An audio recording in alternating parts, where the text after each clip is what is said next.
అనేవాళ్ళు ఎవరు చెప్పినట్టు మీరు అమ్మకండి. నాలో ఏ గుణాలు లేవు అనేవాళ్ళు ఎవరు చెప్పండి. ఏమీ లేవా? మీ ఆవిడ ఎప్పుడు కోపడలేదా? మీ ఆవిడ ఎప్పుడుందా? మీ పిల్లల్ని ఎప్పుడు కొట్టలేదా? ఎవరిని తిట్టలేదా? ఇంట్లో ఎప్పుడు తగాదాలు రాలేదా? ఏమి రాలేదా? ఇక్కడికి వచ్చిన తర్వాత చేజనాయన పాదాలు పట్టుకున్నాం కదా, అజనానంద ఆశ్రమంలో కూర్చున్నాం కదా. ఈసారి వచ్చేటప్పుడు ఒక చిన్న సూచన ఏంటంటే, అజలానంద ఆశ్రమంలో మీరు భోజనం చేసుకోకుండా అజలానంద ఆశ్రమంలో ప్రసాదం తీసుకోండి. ఎప్పుడు రోజు అన్నం తింటాం కదా, అప్పుడప్పుడు ప్రసాదం తింటాం. అక్కడ కూడా కూరలు ఉంటాయి, అక్కడ కూడా పచ్చడి ఉంటుంది, అక్కడ కూడా సాంబార్ ఉంటుంది, అక్కడ కూడా రసం ఉంటుంది. కానీ అది ప్రసాదం. మనం వండుకున్న సాంబారు పదార్థం. అజలానంద ఆశ్రమంలో తింటేను, బ్రహ్మగారి మఠంలో తింటేను, అన్నవరంలో తింటేను అది ప్రసాదం. అప్పుడప్పుడు అన్నంతో పాటు ప్రసాదం కూడా. సరే, అజలానంద ఆశ్రమంలో కూర్చున్నాం కదా, ఇప్పుడు మాట్లాడుకుంటున్నాం కదా.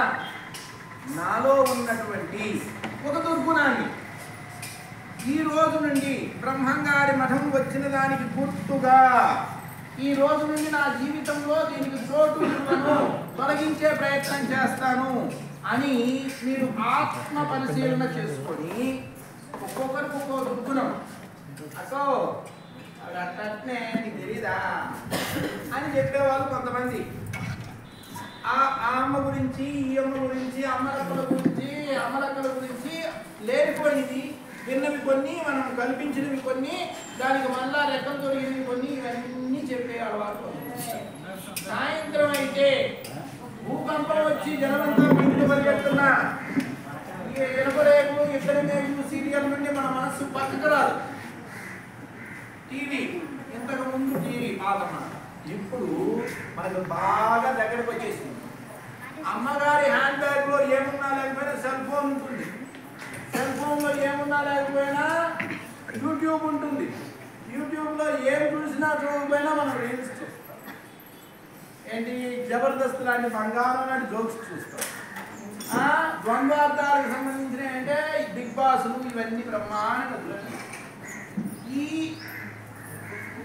భూమి మీద వారినటువంటి ఈగ ప్రక్కన చక్కెర ఉంది, ఆ చక్కెర మీద ఆ బెల్లం పాకం మీద వాడు ఉంటే నీకేం తెలుసు స్వర్గం ఇక్కడే ఉంది అంటుంది.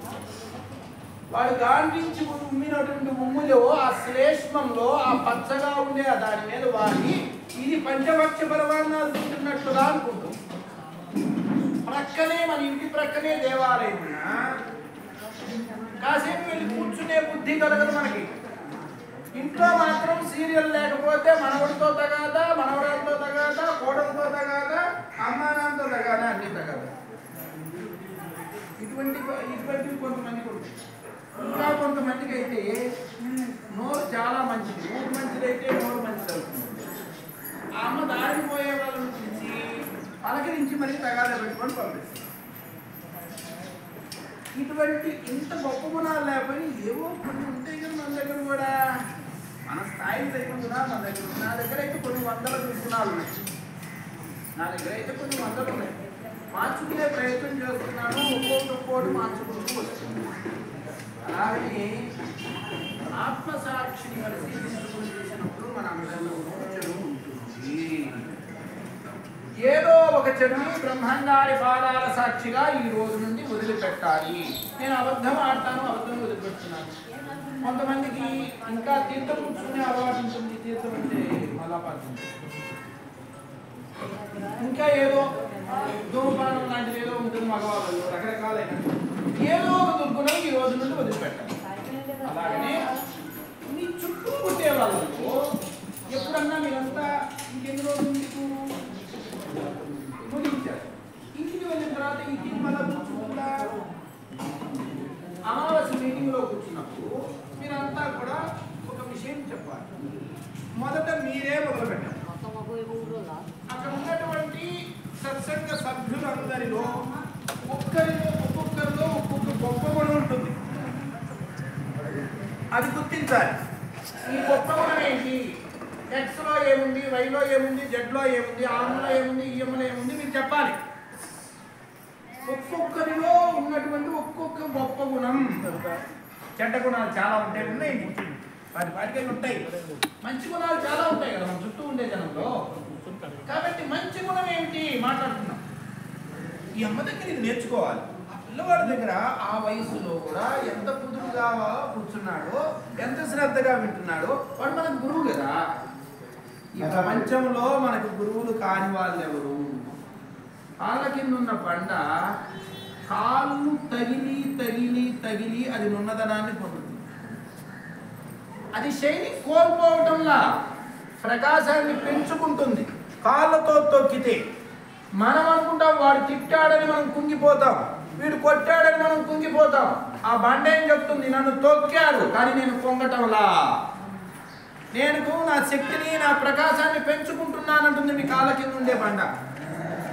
మీ తల మీద ఉండే కప్పు మీకు చెప్తుంది నేను ఎండలో ఉన్నా మీకు నీడనిస్తున్నా, నేను ఎండలో ఉంటా కానీ మిమ్మల్ని ఎండలో ఉండనివ్వను. నాకు కష్టాలు ఉండవచ్చు, నన్ను ఆశ్రయించిన వాళ్ళకి కష్టాలు రానివ్వను అని జడమైనటువంటి ఓ రేకుల షెడ్డు చెప్పే మాట మనం పట్టుకోవద్దా? చెట్టు చెప్పుద్ది, పుట్ట చెప్పుద్ది, గుట్ట చెప్పుద్ది, రాయి చెప్పుతుంది, రప్ప చెప్తుంది, అన్ని చెప్తుంది. ఏమి చెప్తుందని మనం ఆలోచన చేసామా? అక్కడ దాకా వద్దు. మన చుట్టూ ఉండే జనం మనుషులు. ఆ చిన్న బాబను చూసి ఒకటి నేర్చుకోవచ్చు, ఆ బాబను చూసి ఒకటి నేర్చుకోవచ్చు, ఆ పెద్దమ్మను చూసి ఒకరిని నేర్చుకోవచ్చు, ఆ యువకుడిని చూసి ఒకటి నేర్చుకోవచ్చు. ఏమి నేర్చుకోవాలి? ఇది మనం నేర్చుకోవాలి. నిరంతరం మనం నేర్చుకుంటూ ఉండాలి, మార్చుకుంటూ ఉండాలి, అవసరమైన చోట ఓర్చుకుంటూ ఉండాలి. అనుబంధాలు నిలబెట్టాల్సి వచ్చినప్పుడు మనము ప్రయత్నపూర్వకంగా ఒక అడుగు వేసి అవతల వాళ్ళ తప్పులుంటే క్షమించి మన తప్పులుంటే సరిదిద్దుకొని మనం స్నేహం కొనసాగించాలి. ఎవరిని దూరం చేసుకోకూడదు. వారానికో 10 రోజులకో కనీసం నెలకొక రోజన్నా సత్సంగం లేదనుకోండి, మీరు ఎన్ని యాత్రలు తిరిగే ప్రయోజనం. నెలకొక రోజున సత్సంగం ఉండాలి, నాకు మంచి మాటలు చెప్పుకోవాలి. ఈ మంచి గుణాలు ఏమున్నాయో మీరంతా కూడా రాసుకోగలిగిన వాళ్ళు రాసుకోవాలి, మామూలుగా రాసుకోలేని వాళ్ళు మనసులో మస్తిష్కంలో రాసుకోవాలి. అతని దగ్గర ఆ అమ్మ దగ్గర మీరు గుణం నేర్చుకోవాలి. ఇది అభ్యాసం చేయాలి. మనిషిలో దైవత్వాన్ని చూడకపోతే మనకు బ్రహ్మంగారు కనపడడు. మనిషిలో ప్రతి మనిషిలోనూ దైవత్వం ఉంది, ఆ దైవత్వాన్ని చూడాలి. కష్టంలో ఉన్నవాడి గొడవలో కూడా దైవం ఉన్నాడు. మనం దైవ సేవ చేయడం అంటే మన సత్సంగ సభ్యుల్లో ఎవరైనా ఇబ్బంది పడుతూ ఉంటే వారికి సాయం చేయడమే భగవంతుడికి చేసే సాయం. ఆరోగ్యం బాగలేకపోతే ప్రక్కన కూర్చొని 4 మాటలు చెప్పి ఏం పర్లేదు, ఇది ఎంత చిన్న జబ్బు 4 రోజుల్లో తగ్గిపోతుంది, పెద్ద పెద్ద జబ్బులే తగ్గాయి భగవంతుడిని నమ్ముకుంటే అని చెప్పగలగాలి. ఏదన్నా లేవడానికి కష్టపడుతున్న వాడికి చెల్లించడానికి ఎంత కష్టం. కాబట్టి మానవీయ కోణాన్ని మనం మేల్కొల్పాలి. మనమంతా మనుషులమని గుర్తించాలి. మన చుట్టూ ఉండేటువంటి మనుషులలో ఉండేటువంటి దైవత్వాన్ని మనం దర్శించగలగాలి. అందరినీ ప్రేమించాలి, ఆదరించాలి, అందరినీ కలుపుకోవాలి, అందరితో కలిసి నడవాలి. ఇది అర్థమైతే బ్రహ్మంగారు మనకి ప్రతినిత్యము బ్రహ్మంగారి దర్శనం కలుగుతున్నట్టే. క్రమము తప్పు వేల కష్టజీవులపై కరుణ చూపగలేని కష్టతం పట్టబయలులోని బ్రహ్మంబు గనలేడు కాళికాంబ హంస కాళికాంబ. తల్లి తడివి గురుడు దైవంబులందున తల్లి పూజ ముఖ్యమెల్లరకును సృష్టికంతరికి స్త్రీ ప్రధానము కదా అన్నారు బ్రహ్మంగారు. ఇంట్లో ఉన్న అమ్మకు భోజనం పెట్టకుండా అమ్మవారికి నైవేద్యం పెడితే అమ్మవారు అనుగ్రహిస్తుందా? కాబట్టి మన ఇంటిని మనం చక్కదిద్దుకోవాలి, మన ఒంటిని మనం చక్కదిద్దుకోవాలి, మన మనస్సును మనం చక్కదిద్దుకోవాలి, మన పరిసరాలని మనం చక్కదిద్దుకోవాలి, మన వీధిని, మన ఊరిని, మన సమాజాన్ని మనం మార్చుకోవాలి. మీరెవరు అని అడిగినప్పుడు మీరేం చెప్తారమ్మా? ఎవరమ్మా మీరు? ఎవరు మీరు? విశ్వబ్రాహ్మణ. మంచిది, విశ్వబ్రాహ్మణులే. కానీ దీనికంటే విశాలమైన భావన ఒకటి ఉంది. నేను హిందువు, నేను హిందువుని,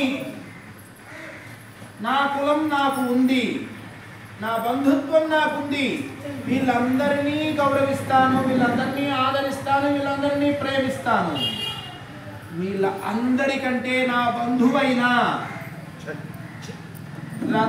వాల్మీకి రత్నాకరుడు అనేటువంటి దొంగ, దారి దోపిడీ దొంగ, దారి దోపిడీ దొంగగా ఉంటే మనం ఆయనతో మనకేం పని? మనం ఎందుకు పట్టించుకుంటాం? రత్నాకరుడు వాల్మీకి అయ్యాడు కాబట్టి నెత్తిన పెట్టుకుంటున్నాం. ఆయన రాసిన గ్రంథాన్ని ఆయన్ని నెత్తిన పెట్టుకొని ఊరేగిస్తున్నాం. మనం కులం చూసామా? గుణం చూసాం. డాక్టర్ అంటే గుండె ఆపరేషన్ చేయాలని చెప్పాడు అంటే డాక్టర్ మా వాడా కాదా అని చూస్తామా? మన వాడికి ఇంకా మంచిది. నేను తప్పంటున్నా, ఆ భావన ఉండాలి. మనం విశాలమైనటువంటి ప్రపంచంలో అందరికీ సాయం చేయలేము కాబట్టి మన కులంలో, మన బంధుత్వంలో బాధల్లో ఉన్న వాళ్ళు, కష్టాల్లో ఉన్న వాళ్ళని మనం సేవించాలి, సహకరించాలి. ఇంతవరకే ఈ భావన ఉండాలి. హిందుత్వ భావన, దేశము, మేము భారతీయులం అనేటువంటి భావన, ఇవి విశాలమైనటువంటి భావనలు. ఈ భావనలు మనం వృద్ధి చేసుకోవాలి. ప్రతినిత్యం బొట్టు పెట్టుకోవాలి, ప్రతినిత్యం మన పెద్దల్ని గుర్తు చేసుకోవాలి, మన దైవాన్ని స్మరించుకోవాలి. మనం ఏ పని చేసినా భగవంతుని స్మరించుకుని పని చేయాలి. మన పిల్లలకి రోజు ఒక 10 నిమిషాలు